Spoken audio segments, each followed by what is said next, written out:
Jenius medis. Lanjut lagi, jangan lupa like, komen dan share cerita ini ke media sosial yang sahabat punya. Terima kasih. Bab 446-450. Ini bisa dikatakan sebagai ancaman dan paksaan yang jelas, tetapi Chang Sanshi dan Yu Jie tidak punya pilihan selain menyerah. Untungnya, setelah melihat kekuatan Jericho Lee yang luar biasa, mereka tidak merasa segan. Dengan master seperti itu, masa depan tidak terbatas.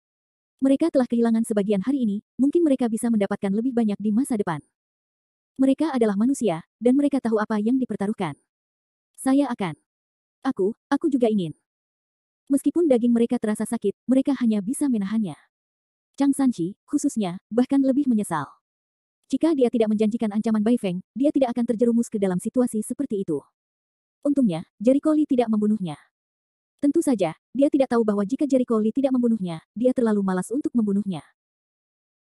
Chang Sanshi sendiri ingin membunuh Jericho Lee, bukan karena niat aslinya, melainkan karena dipaksa, dan dia tidak memiliki kemampuan itu. Jericho Lee tidak takut dengan pikiran bengkok Chang Sanshi. Sebaliknya, Chang Sanshi, sebagai orang besar, memiliki beberapa kemampuan. Sekarang Jericho Lee perlu mempekerjakan orang. Apalagi Chang Sanshi adalah penjahat, dia berani menggunakan meskipun dia penjahat. Dia yakin bahwa dia memiliki kemampuan untuk mengendalikannya. Bagus sekali, Do Swipe. Selanjutnya aku akan memberikannya padamu. Jericho Lee sangat puas dengan hasilnya. Dia tidak mengatakan apa yang seharusnya dia dapatkan, tetapi juga menentukan prestisenya. Di masa depan, nama Guru Lee akan bergema di seluruh kota Lusu, dan Do Swipe akan memiliki lebih sedikit hambatan untuk membantunya. Kota Lusu, ini akan berubah. Angin yang dihadapi Incheon mendesah rumit. Awalnya, dia mencoba untuk menimbulkan masalah, untuk mencegah Do Swipe, Yu Jie dan Chang Sanshi menyalip dua lainnya dan menyatukan dunia bawah tanah Lusu. Akibatnya, hal terakhir yang ingin dilihatnya terjadi. Dunia bawah tanah kota Lusu akhirnya disatukan, dan disatukan oleh seorang guru surgawi berusia awal 20-an. Apakah ini kekuatan guru surgawi? Terlalu kuat. Mata indah Feng Linger bersinar. Dia tidak pernah membayangkan bahwa pria dengan usia yang sama akan mendominasi kota Lusu dan mengendalikan semua sumber daya bawah tanah kota Lusu. Terlebih lagi, kekuatannya tidak ada bandingannya. Dia melihat mata Jericho Lee tidak tertuju padanya sedetik pun, bahkan sedetik pun. Tiba-tiba hatinya mulai merasa sedih, perasaan yang tidak dapat dijelaskan bahwa dia telah kehilangan kesempatan besar. Dari awal kalau bisa melihat keistimewaan Jericho Lee yang luar biasa, saya khawatir Anda sudah berteman dengan Jericho Lee, lalu sayangnya. Do Swipe melihat ke belakang Jericho Lee dan berkata, Li Shao selalu memberiku kejutan. Aku tahu bahwa tidak ada apapun di dunia ini yang bisa mengalahkannya. Suatu hari, dia akan menjadi seperti naga 9 hari, membubung ke langit. Kompetisi berlangsung selama beberapa hari, dan diakhiri dengan kemenangan Jericho Lee atas yang lain. Dia memperoleh manfaat yang tak terhitung jumlahnya. Belum lagi, Do Swipe mendapat hak untuk mengembangkan total 3 bidang tanah di Jinghu, menghasilkan banyak uang. Tentu saja, keuntungan terbesarnya adalah kota Lusu telah dihormati olehnya sejak saat itu. Di masa depan, apakah dia atau Do Swipe ingin melakukan banyak hal, itu akan jauh lebih nyaman. Terlebih lagi, Jericho Lee telah memenangkan namanya melalui pertempuran ini. Dengan momentum ini, saya khawatir ketika perusahaan Rende didirikan, ia akan menyapu seluruh Tiongkok seperti tornado tanpa perlawanan apapun. Dalam perjalanan pulang, Feng Linger menemukan Jericho Lee dan mengungkapkan penyesalannya. Dia ingin berbaikan dengan Jericho Lee mengabaikannya dan langsung pergi. Feng Linger sangat marah. Sebagai seorang wanita muda di Fengjia, dia sering tersanjung oleh orang lain. Ini pertama kalinya Jericho Lee tidak menunjukkan muka sama sekali. Tapi dia tidak berani. Bagaimanapun, Jericho Lee adalah seorang guru yang mulia. Apakah guru yang kuat perlu memberikan wajah kepada orang lain? Candaan. Li Shao, biarkan aku mengantarmu kembali. Do Swipe berkata dengan sopan. Yah, Jericho Lee tidak menunjukkan kepura-puraan apapun. Dia naik bas dan menutup pintu di kursi belakang. Dia bertanya dengan santai, ada apa dengan perusahaan? Kembali ke Li Shao, berkat Li Wei Li Shao kali ini, Chang Sanshi dan Yu Jie dibersihkan, dan perlawanan kecil terakhir dari perusahaan dihilangkan. Situs dan hal-hal lain telah diatur, bahkan perekrutan dapat dihilangkan. Dan staf yang paling cocok dapat dipilih dari 2 perusahaan bawahannya. Bahan baku juga dapat diperoleh dengan bantuan mereka. Sedangkan untuk saluran penjualan hampir sama. Jika perlu, kita bisa membicarakan platform kerja sama baru. Dengan keefektifan pil 5 elemen Huayu, kita tidak perlu khawatir tidak ada pasangan. Bisa dikatakan semuanya sudah siap sekarang. Saatnya memilih hari baik untuk upacara pembukaan. Do Swipe sangat senang bisa memperkenalkan perusahaan tersebut. Sekarang dia telah sepenuhnya memperlakukan perusahaan yang akan dia dirikan sebagai miliknya. Awalnya, perusahaannya telah hancur, dan akan merepotkan baginya untuk kembali lagi dalam waktu singkat. Kini dengan bantuan perusahaan Rende tidak ada masalah sama sekali, bahkan bisa mencapai ketinggian yang sebelumnya tidak bisa ia capai. Dapat dikatakan bahwa itu membunuh dua burung dengan satu batu. Yah, bagus. Anda dapat memilih hari pembukaan yang menguntungkan dan beritahu saya. Saya akan hadir tepat waktu. Jericho Lee cukup puas dengan efisiensi Dou White. Oh, bagus. Dou White dengan cepat mengangguk sambil tersenyum. Sudah 4 atau 5 hari sejak aku meninggalkan sekolah seni bela diri Rende. Begitu Jericho Lee kembali, dia disambut hangat oleh Sun Qiang dan yang lainnya. Baiklah, baiklah. Aku tidak bertemu denganmu selama beberapa hari. Apakah perlu? Jericho Lee memutar matanya. Orang-orang besar sangat merindukanmu. Begitu kamu pergi, kamu merasa seperti kehilangan sesuatu. Dia seperti dukungan spiritual manusia. Tanpa dia, orang sungguh merasa tidak nyaman. Jericho Lee menggelengkan kepalanya, akhir-akhir ini, kamu berlatih keras, kan? Tentu saja. Kami bekerja keras akhir-akhir ini. Aku tidak berhenti sepanjang hari, sama seperti saudara Jericho Lee sebelum kamu pergi. Penonton berkicau. Bagus sekali, Jericho Lee mengangguk. Apakah kamu ingat apa yang aku katakan sebelum aku pergi? Aku berharap ketika aku kembali, seseorang akan berhasil dan menjadi seorang pejuang. Nah, apakah ada yang berhasil? Ini, semua orang saling memandang. Jericho Lee mengerutkan kening, ada apa? Bukan. Tidak, menurut jadwal latihan normal, ketika saya pergi, beberapa orang seharusnya sudah mencapai ambang batas. Saya pergi sekitar 4 hari, yang seharusnya cukup waktu bagi orang-orang itu. Untuk menjadi pejuang. Sejujurnya padaku, apakah kamu sudah berlatih dengan jujur? Dia memiliki wajah yang datar. Dia mengambil pelatihan orang-orang ini secara bergandengan tangan, jadi dia tidak bisa lebih jelas tentang kemajuan pelatihan mereka.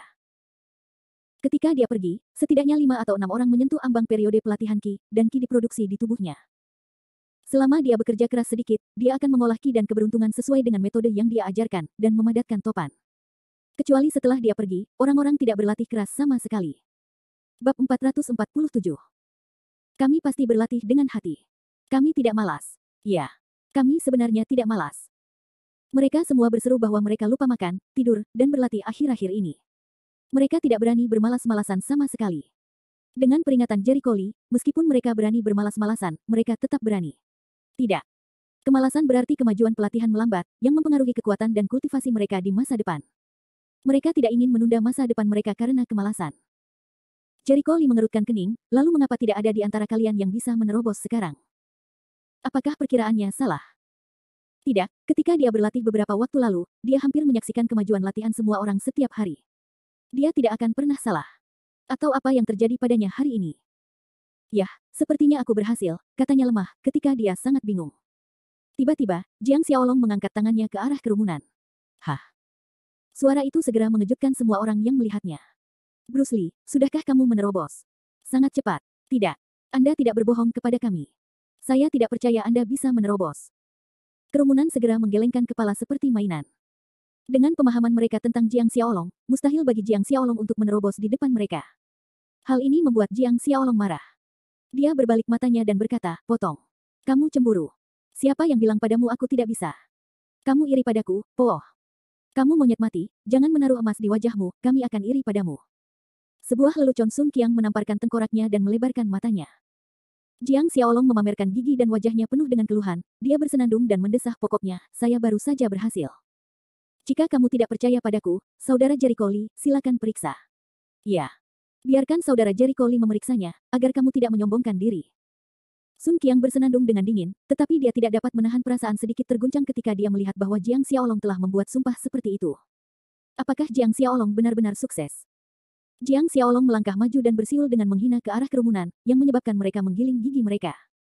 Jericho Lee mendatanginya dan berkata, cobalah keberuntunganmu. Bagus. Jericho Lee mengulurkan tangan dan meletakkan tangannya di bahunya. Jiang Xiaolong menarik napas dalam-dalam.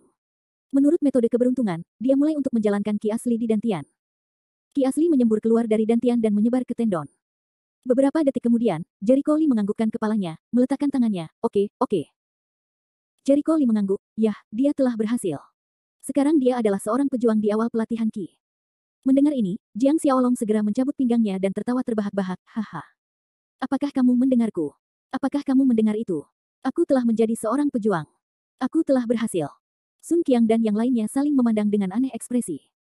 Apakah aku salah dengar? Bagaimana orang bodoh ini bisa menjadi seorang pejuang? Tidak adil kalau kedua barang ini menjadi pejuang. Saya tidak setuju dengan keberuntungannya. Melihat penampilan Jiang Xiaolong yang berpuas diri, mereka sangat marah sehingga mereka ingin menyedot wajahnya sekarang. Jiang Xiaolong naik 45 derajat, bersenandung dan tertawa bangga, cemburu. Kamu iri padaku. Aku iri karena aku lebih cepat darimu. Akui saja, kamu tidak bisa mengejarku sebagai seorang jenius berbakat seperti aku. Palung. Apakah bajingan ini akan masuk surga? Anak-anak, pukul dia. Kerumunan bergegas masuk, menendang dan menendang Jiang Xiaolong. Sial, mereka sudah sangat tertekan sebelum menjadi pejuang. Tapi Jiang Xiaolong telah menjadi pejuang di depan mereka. Bagaimana dia bisa mengalahkannya begitu keras? Siapa yang bisa dia kalahkan jika dia tidak mengalahkannya? Hari. Apa yang sedang kamu lakukan? Pergilah. Jangan-jangan tampar wajahku. Aku salah. Tidak bisakah? Aku akan makan dengan wajah ini. Dengan air mata mengalir di wajahnya, Jiang Xiaolong berpura-pura menggertaknya sekali. Jericho Li menggelengkan kepalanya ketika mereka semua berturut-turut. Dia merasakan keberadaan topan di tubuh Jiang Xiaolong tadi, yang membuktikan bahwa Jiang Xiaolong telah melakukannya. Menjadi seorang pejuang. Secara umum, Jiang Xiaolong biasanya fasih dan suka bijaksana, tetapi bakat seni bela dirinya adalah salah satu yang terbaik di antara orang-orang ini. Setelah bermain, Jericho Li menemukan Miao Xingxin, apakah ada kabar dari Kuang Ziming? Miao Xingxin menggelengkan kepalanya dan menghela nafas, tidak. Apakah dia tidak melihat pesan yang kamu tinggalkan padanya terakhir kali? Sudah lebih dari 20 hari dan belum ada kabar. Jericho Li sedikit tidak sabar menunggu. Tidak, aku sudah mengiriminya pesan beberapa kali. Dia tidak mungkin melewatkannya. Lalu kenapa dia belum juga muncul? Mungkin dia sama sekali tidak ingin bertemu denganmu, Miao Xingxin berpikir bahwa inilah satu-satunya kemungkinan. Masuk akal untuk mengatakan bahwa pembunuh orang tua Kuang Ziming telah ditemukan, bukan Jericho Li sama sekali. Jericho Li berinisiatif untuk melakukan wawancara, dan Kuang Ziming tidak punya alasan untuk tidak keluar menemui orang-orang. Setelah memikirkannya, Kuang Ziming mungkin tidak ingin melihat Jericho Li, atau dia memiliki hati yang buruk, yang sulit untuk dilepaskan. Jericho Li mengerutkan kening dan merasakan sakit kepala. Bukan masalah baginya untuk selalu bersembunyi. Selain itu, beberapa kesalahpahaman harus dijelaskan dengan jelas. Dan aku sudah bertemu seseorang yang menetap beberapa kali. Ada rahasia lain tentang dia membunuh orang tuanya. Aku ingin memperjelasnya kepadanya secara tatap muka. Berdasarkan informasi yang diselidikinya, orang tua Kuang diduga memiliki barang pemberian Li Wenyan saat membunuh orang tua Kuang. Untuk saat ini, dia tidak tahu apa itu, dan dia tidak tahu, tapi mungkin dia bisa berbicara dengan Kuang Ziming dan menemukan beberapa petunjuk. Miao Xingxin merenung sejenak, mengangguk setelah beberapa saat, saya tahu, saya akan mencoba menghubunginya lagi. Tolong. Jika kamu punya kabar tentang dia, beritahu aku segera. Bagus. Sebuah hotel terpencil di Lusu. Sudahkah kamu mengetahuinya? Menurut misi, kami telah menemukan penyebab orang tuamu, kematian, dan itu memang merupakan tindakan menetap. Oleh karena itu, tugas pekerjaan telah ditentukan, tetapi kami tidak dapat menyelesaikan tugas pekerjaan tersebut. Apa? Tidak bisa melakukannya. Kuang Ziming menjadi marah ketika mendengarnya, tidakkah kamu mengetahui bahwa pembunuhnya adalah seseorang yang sudah menetap? Bagaimana mungkin hal itu tidak dilakukan? Mengapa kamu tidak menghancurkan keluargaan saja? Pria bertubuh besar itu memandangnya dengan tatapan sinis, pikiranmu naif sekali. Menetap di ibu kota, termasuk dalam nama keluarga, cukup kuat. Jika Anda ingin menghancurkan rumah Anda harus membayar harga yang mahal, dan Anda perlu membayar komisi yang besar. Bisakah Anda membayar komisinya? Aku. Kata-kata Kuang Ziming tiba-tiba terhenti. Bagaimana dia bisa mendapatkan komisi sebanyak itu? Dengan latar belakang keluarganya, dia hanya bisa mencari petunjuk paling banyak. Karena kamu tidak dapat membayar komisi, tugas dibatalkan. Qi Juemen selalu berhati-hati. Tidak terbayangkan berurusan dengan biaya keluarga merek lokal. Pilihan bijak adalah membatalkan tugas ketenagakerjaan.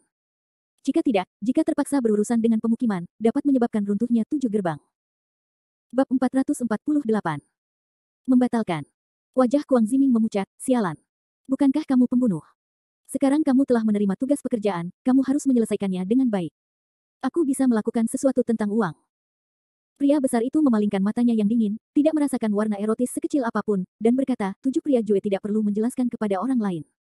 Anda tidak memenuhi syarat untuk mempertanyakan apa yang kami lakukan. Qi Juemen sangat kuat, tetapi tidak peduli seberapa kuatnya, ia terbatas.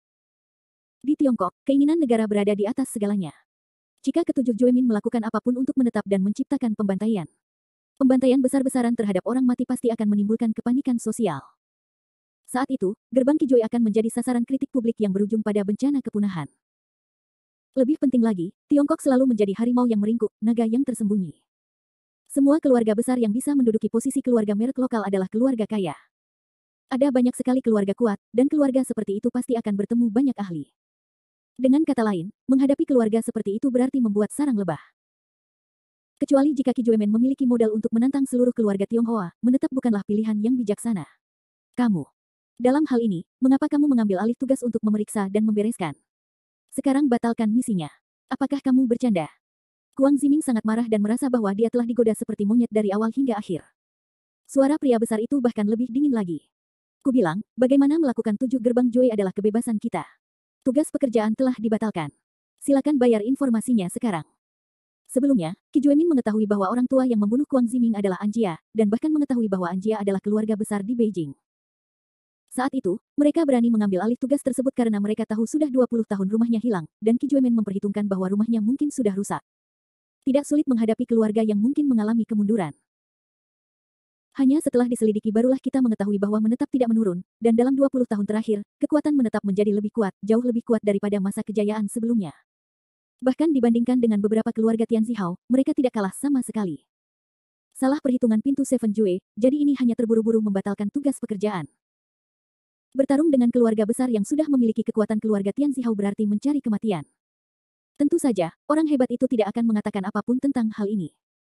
Intelijen yang diselidiki oleh Sekte Qi Jue sangat berharga dan dapat dijual untuk mendapatkan keuntungan. Sial.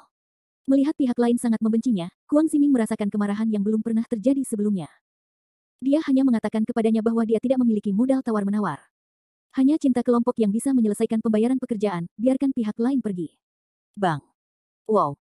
Begitu pria itu pergi, Kuang Ziming memecahkan piring dan cangkir di atas meja di depannya. Dalam sekejap, benda-benda itu berubah menjadi berkeping-keping di tanah. Sesaat rumah itu berantakan. Bang. Tinju Kuang Ziming membentur meja dengan keras, melampiaskan amarahnya, mengatupkan giginya, dan dia ingin membentak brengsek. Mereka semua brengsek yang hanya mempermainkanku. Kenapa dia tidak menerima, dan tidak bisa menerima ketidakmampuannya?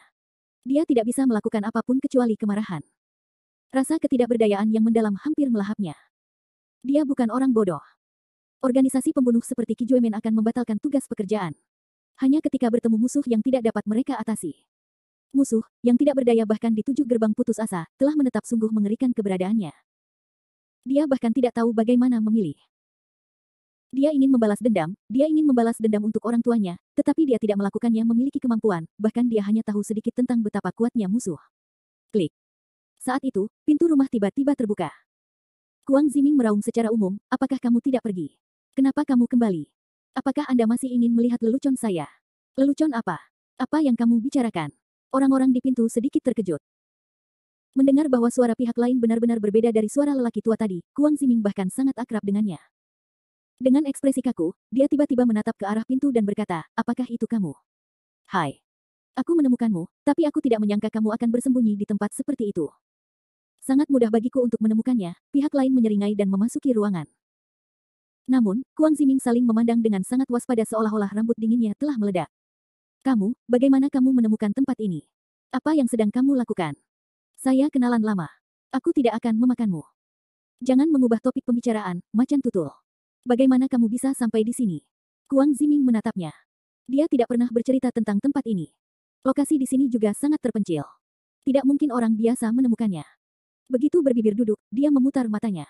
Halo. Kita berteman dari kecil hingga dewasa. Begitukah sikapmu? Sepertinya aku sedang mempermainkanmu. Aku tidak mengkhawatirkan keselamatanmu.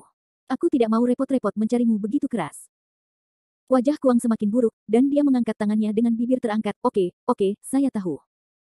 Saya menghubungi Qi Juemin dan memberi mereka sejumlah uang untuk memberikan alamat Anda, jadi saya menemukannya di sini. Wajahku Kuang Ziming hitam. Tidak perlu. Sudah berapa lama kamu bersembunyi di sini? Apakah Anda akan bersembunyi di sini selama sisa hidup Anda? Mata Lipet mengamati ruangan itu. Ruangan itu tidak besar, hanya 20 atau 30 meter persegi. Cahayanya buruk, lembab, dan gelap. Saya tidak tahu bagaimana Kuang Ziming bisa bertahan dalam lingkungan yang buruk seperti itu. Saya khawatir dia bisa, aku tidak akan tinggal sehari pun. Kuang Ziming menahan amarahnya dan tidak membiarkan dirinya lepas kendali, katanya. Apakah dia tahu aku di sini juga? Dalam keadaan linglung, bibir berbibir segera menunjukkan senyum malu di wajahnya dan menggaruk kepalanya. Yah, aku sudah memberitahunya alamatnya dalam perjalanan ke sini, dan dia akan segera datang. Begitu kata-kata itu jatuh, pintunya terbuka. Didorong terbuka. Berderit. Kamu di sini seperti yang diharapkan. Miao Xingxin adalah orang yang datang. Begitu dia membuka pintu, dia melihat Kuang Ziming. Wajahnya menjadi sangat jelek. Kemudian dia mengamati seluruh ruangan dan tiba-tiba berkata, aku tidak dapat menemukanmu. Kamu bersembunyi di tempat ini. Lingkungan hotel kecil yang terpencil dan miskin ini, orang biasa hanya dapat menemukan neraka. Wajah Kuang Ziming menjadi pucat. Melihat Miao Xingxin masuk, wajahnya yang tegang tiba-tiba terentang, dan dia duduk di kursi dengan sedikit depresi dan kelemahan. Apa yang kamu inginkan? Ada apa? Apakah kamu tidak melihat informasi yang aku tinggalkan di tempat-tempat yang biasa kamu kunjungi sebelumnya? Miao Xingxin memberinya tatapan pucat. Klik, klik. Kuang Ziming mengepalkan tinjunya perlahan, menunjukkan sedikit kebencian di matanya. Tanpa ragu-ragu, dia memotong jalur kereta api, saya tidak bisa pergi menemuinya. Bab 449. Kamu masih sama, tapi aku tidak mau pergi. Kamu tidak bisa pergi jika kamu tidak mau. Miao Xingxin memutar matanya dan tampak mencemooh. Kamu sudah lama bersembunyi. Apakah kamu akan bersembunyi seumur hidup? Lagi pula, dia sama sekali bukan pembunuh yang membunuh orang tuamu. Jika kamu ingin membalas dendam, kamu harus menemukan orang yang tepat. Pembunuhnya adalah keluargaan. Konyol sekali bagi Kuang Ziming untuk menaruh akunnya pada Jericho Lee. Berbicara tentang musuh, wajah Kuang Ziming tiba-tiba menjadi keruh dan cerah. Dia segera teringat akan sikap ketujuh pria Jue tadi, dan amarah yang kuat muncul di dalam hatinya. Lalu kenapa? Kematian orang tuaku tidak ada hubungannya dengan dia. Kamu dalam keadaan linglung. Kamu tahu bahwa ada pembunuh lain, tetapi kamu sedang menatap orang yang tidak bersalah. Apa nama medis dari penyakit mental ini? Berbibir, ah. Lipet membuka mulutnya. Ah, apa? Jawab cepat. Miao Xingxin menatap. Wajah berbibir berwarna hijau. Kakak perempuan, apa yang ingin kamu ajarkan pada Kuang Ziming? Kamu tidak dapat menarikku ke dalam air bahkan jika kamu mengajari orang. Aku hanya pesta kecap yang lewat. Apakah kamu bodoh? Miao Xingxin menyapu dengan dingin. Bibirnya segera menggigil, memarahi Miao Xingxin 200 kali di dalam hatinya, dan berkata sambil tersenyum kering, penyakit semacam ini tidak didefinisikan dengan baik dalam kedokteran, tetapi ada penjelasan yang bagus dalam psikologi, artinya, kebencian ditransfer. Musuh harus menetap, tetapi karena musuh jauh dari dirinya, dia tidak bisa membalas dendam sama sekali, jadi dia harus memindahkan kebenciannya kepada orang yang tidak bersalah, dan tidak ada yang bisa membujuknya. Sederhananya, orang seperti ini keras kepala. Dengan itu, dia segera tutup mulut. Kuang Ziming sekarang termasuk dalam situasi ini. Musuhnya adalah keluargaan, tapi dia dengan keras kepala memfokuskan kebenciannya pada Jericho Lee. Dia lebih suka bersembunyi dari orang lain daripada memaksakan pendapatnya sendiri. Sedih untuk mengatakannya. Apakah kamu mendengarku? Sekarang kamu seperti ini. Apakah kamu berani mengatakan bahwa kamu tidak punya masalah? Kamu tidak melakukan kesalahan apapun. Miao Xingxin bersenandung dingin. Kuang Ziming mengepalkan tinjunya, dan ekspresi garang muncul di wajahnya yang dingin. Lalu kenapa? Urusanku bukan urusanmu. Miao Xingxin memeluk tangannya dan mencelanya dengan nada mendominasi, kamu keras kepala saat mengatakan kamu keras kepala. Ketika kita tidak mengetahuinya, kamu tidak bisa membalas dendam sama sekali. Bukan terserah kamu untuk menetap, kalau tidak kamu masih bisa berada di tempat ini sekarang. Kamu tidak bisa menerima kenyataan bahwa kamu bisa jangan balas dendam. Wajah galak Kuang Ziming tiba-tiba berubah pucat, dan seluruh hidupnya seakan lumpuh. Keyakinan dan kegigihannya runtuh, dan dia langsung dikalahkan. Kamu, apa yang kamu tahu? Kamu tidak tahu apa-apa, di bawah amarah, dia masih meronta. Jangan berdalih. Kami tahu persis siapa dirimu. Miao Xingxin mendengus dingin, jika kamu mengetahui kemampuanmu dan mengetahui bahwa kamu tidak dapat membalas dendam, kamu tidak akan bersembunyi dari orang lain, tetapi kamu harus mencari bantuan. Setidaknya kamu bisa pergi ke tuanku. Dengan reputasinya sebagai dokter suci, saya yakin dia dapat membantu Anda. Tapi kamu tidak melakukannya. Anda lebih suka bersembunyi di sini daripada meminta bantuan. Anda hanya berpikir Anda bisa membalas dendam. Akibatnya, kenyataan berdarah memberitahu Anda bahwa Anda tidak bisa melakukannya. Anda tidak bisa menerimanya, jadi Anda menyerah di sini. Kata-kata yang langsung menyentuh hati membuat Kuang Ziming benar-benar terdiam. Dia gemetar, pucat, dan lesu di kursinya, menatap ke langit-langit, tak bisa berkata-kata untuk waktu yang lama. Di satu sisi, berbibir tidak tahan melihatnya dan berbisik, aku berkata, apakah kamu bertindak terlalu jauh? Kalahkan dia seperti ini. Miao. Xingxin memelototinya, ada beberapa hal yang tidak jelas, dia tidak akan pernah bangun. Hanya ketika Anda mengetahui seberapa banyak yang bisa Anda lakukan dan apa yang tidak bisa Anda lakukan, barulah Anda bisa melakukan sesuai dengan kemampuan Anda dan bekerja keras ke arah yang tidak bisa Anda capai. Daripada terlalu percaya diri dan berpikir bahwa Anda bisa melakukan apa saja, seperti dia. Dia tidak sadar sekarang, dan suatu hari dia akan mendapat masalah besar karena kekeraskepalaannya. Suatu ketika Kuang Ziming, seperti sebelumnya, menaruh semua kebenciannya pada Jericho Lee dan pergi mencari Jericho Lee untuk membalas dendam terlepas dari segalanya. Sekali atau dua kali, tidak apa-apa. Jericho Lee tahu penyebab masalah ini dan bisa mentolerirnya. Tapi jika kamu ingin benar-benar mengganggu Jericho Lee, dia tidak akan pernah berhati lembut. Pada saat itu, Kuang Ziming akan mengubur nyawanya sendiri. Yah, kamu benar, sayang. Saya harap dia dapat melihat dirinya sendiri dengan jelas. Lipet tidak bisa berkata apa-apa. Kali ini dia berdiri di Miao Xingxin. Memang benar mulut Miao Xingxin sangat berbisa, tapi apa yang dia katakan masuk akal. Bahkan dia bisa melihat bahwa Kuang Ziming dalam keadaan bingung karena kesalahan orang tuanya. Kematian. Ketika dia menyebutkan hal-hal yang berhubungan dengan orang tuanya, dia tidak dapat mendengarkan siapapun. Jika kita tidak melenyapkan kejahatan ini, cepat atau lambat akan menimbulkan bencana. Setelah sekian lama, wajah Kuang Ziming berangsur-angsur kembali tenang. Dia banyak berpikir dan banyak memahami. Dia menemukan bahwa seperti yang dikatakan Miao Xingxin, dia sepertinya kesurupan, terlalu keras kepala untuk mendengarkan orang lain. Miao Xingxin melihat bahwa dia sepertinya sudah menemukan jawabannya. Dia segera memukul sambil menyetrika. Terasa panas dan berkata, "Rahasia." Pikiran Kuang Ziming ditarik kembali dalam sekejap, "Apakah kamu serius? Bagaimana aku bisa berbohong kepadamu tentang hal ini?" Dia mengatakan kepadaku bahwa dia sudah menghubungi orang-orang yang menetap 2 kali. Sesederhana yang kamu dan aku tahu. Miao Xingxin berkata dengan sungguh-sungguh, dia sedang menyelidiki apa yang terjadi saat itu. Lagi pula, itu ada hubungannya dengan ayahnya. Aku sudah menyampaikannya kepadamu. Terserah kamu apakah kamu ingin melihatnya atau tidak.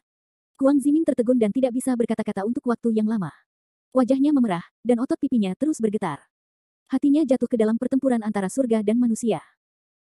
Sejujurnya, ketika dia mengetahui bahwa orang tuanya telah dibunuh, dia sangat bersemangat dan bersumpah untuk membalaskan dendam orang tuanya. Belakangan, ia menemukan rumor bahwa kematian orang tuanya ada hubungannya dengan Li Wenyan, ayah Jericho Li, sehingga ia berencana menjebak Jericho Li seperti orang gila dan ingin membunuhnya. Alhasil, Jericho Li berkali-kali kabur, yang membuatnya kesal. Dia memiliki prasangka yang mendalam di hati Jericho Li.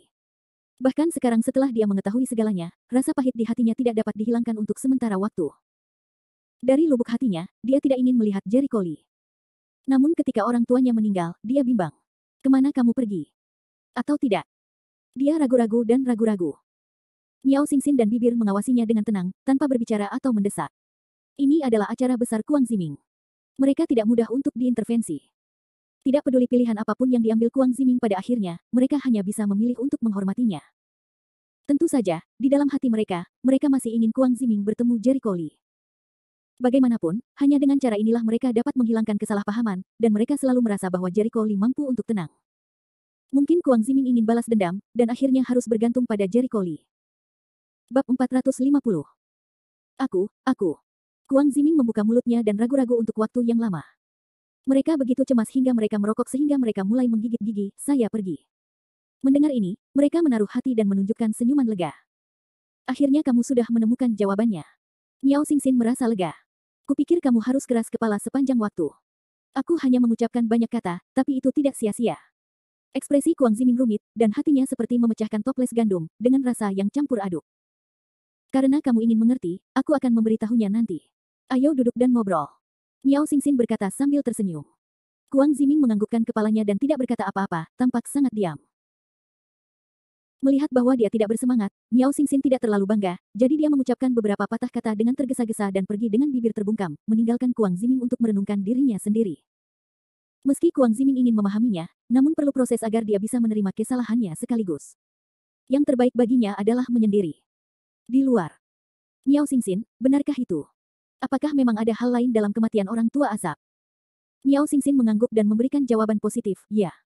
Jericho Li telah menghubungi orang-orang yang menetap sebelumnya dan membunuh 2 dari mereka. Dia bertanya kepada keluarga N. Jadi begitu, berkata sambil membisu, mengerutkan kening lagi. Tidak, aku pergi ke ibu kota untuk memeriksanya sebelumnya. Saya sudah tinggal di sana selama 20 tahun, dan tidak terjadi apa-apa. Kapan keluarga N lari mencari Jericho Li? Beritamu sudah ketinggalan zaman. Miao Xingxin menggelengkan kepalanya. Rumah sudah kembali. Apa? Li Pei terkejut. Apa yang terjadi? Bagaimana Anda bisa kembali setelah 20 tahun menghilang? Apakah ada konspirasi? Aku tidak tahu, tapi menurutku itu bukan hal yang baik. Sebaiknya saya ngobrol mendetail dengan Jericho Li dalam beberapa hari. Dia seharusnya tahu lebih jelas. Sebagian besar yang diketahui Miao Xingxin tentang menetap adalah dari Jericho Li. Sekolah seni bela diri Rende, di kamar tidur Jericho Li. Aneh, buku apa ini? Semakin banyak Anda melihatnya, semakin Anda tidak memahaminya, kata Jericho Li, setengah berbaring di tepi tempat tidurnya, melihat-lihat gambar gunung dan sungai. Dia membeli buku ini di pameran kuil beberapa hari yang lalu. Saat itu, menurutnya itu agak aneh. Kertasnya adalah kertas Xuanling. Cerita yang terekam di dalamnya berhubungan dengan kesatria. Dia berpikir bahwa buku ini seharusnya memiliki misteri yang besar. Namun setelah mempelajarinya dalam waktu yang lama, apakah aku salah? Tidak ada yang mencurigakan dalam buku ini. Jericho Li mengerutkan kening semakin dalam. Dia tidak percaya pada kejahatan dan terus mempelajari buku tersebut. Setelah mencari kenangan di warisan para wali pengobatan, tidak ada ingatan yang relevan tentang legenda gunung dan sungai. Terlihat bahwa buku ini harus dibuat oleh generasi selanjutnya. Kertasnya adalah kertas Xuanling, kertas Xuanling. Saya ingat sekitar 4 atau 500 tahun yang lalu, sangat langka di dunia seni bela diri, dan buku ini sepertinya memiliki sejarah ratusan tahun. Seharusnya dibuat setelah nenek moyang keluarga Li dan awal kemerosotan Wudao ratusan tahun lalu. Analisis informasi yang komprehensif untuk menentukan usia produksi buku ini. Cerita-cerita di atas sangat berkaitan dengan seni bela diri, tapi apa yang diwakilinya? Jericho Lee menatap cerita pertama, tenggelam dalam pikirannya, terus merenung. Kisah pertama adalah kisah cinta antara iblis rubah dan manusia fana. Ini sangat vulgar di zaman kuno, seperti cerita aneh dari studio yang sepi. Bedanya, akhir dari cerita semacam ini adalah iblis rubah terbunuh. Bagaimanapun, manusia iblis itu berbeda. Namun cerita di buku ini berbeda. Setan rubah tidak mati. Sebaliknya, hal itu berakhir pada manusia. Manusia kemudian berubah menjadi setan. Yang lebih aneh lagi adalah pendeta Tao yang mengejar iblis rubah itu mati dengan aneh. Ini cerita yang aneh. Ini bertentangan dengan akal sehat. Bagaimana pendeta Tao itu mati? Terlebih lagi, pendeta Tao itu tampaknya adalah seorang pejuang dengan prestasi tinggi. Seharusnya sangat mudah untuk membersihkan iblis rubah. Jericho Lee bingung. Setiap cerita dalam gambar gunung dan sungai bertentangan dengan akal sehat. Sebenarnya ceritanya tidak berbeda dengan yang diketahui publik, namun isi dan endingnya sangat indah. Cerita pertama ini membuat Jericho Lee pusing untuk waktu yang lama, tapi dia tidak memikirkan alasannya. Atau apakah kultivasinya terlalu dangkal untuk melihat jalannya? Jericho Lee mulai meragukan kehidupan. Dia menatap ilustrasi di buku dan mempelajarinya dengan cermat. Setelah berpikir lama, saya masih belum menemukan hasilnya, jadi saya bangkit dan pergi ke meja saya, menemukan pena dan kertas, dan mulai memilah isi dan plot. Saya tidak percaya. Saya tidak bisa keluar dari pintu. Dia membawa buku ini hari ini. Sua-sua. Jericho Lee mencatat alur bukunya satu persatu di atas kertas. Poin pertama adalah iblis rubah menjadi manusia dan jatuh cinta dengan manusia. Kedua. Poin ketiga adalah bahwa penganut Tao dan manusia bertemu untuk memperingatkan manusia bahwa setan manusia memiliki cara yang berbeda. Manusia tidak mendengarkan nasihat dan menempuh jalan mereka sendiri. Poin keempat adalah iblis manusia melanggar hukum alam. Sang Tao datang untuk membunuh iblis rubah dan menemukan bahwa manusia telah menjadi iblis. Kelima, penganut Tao itu dikalahkan oleh manusia dan pergi, dan mati dengan aneh. Dari cerita pertama, dia memilah 5 poin.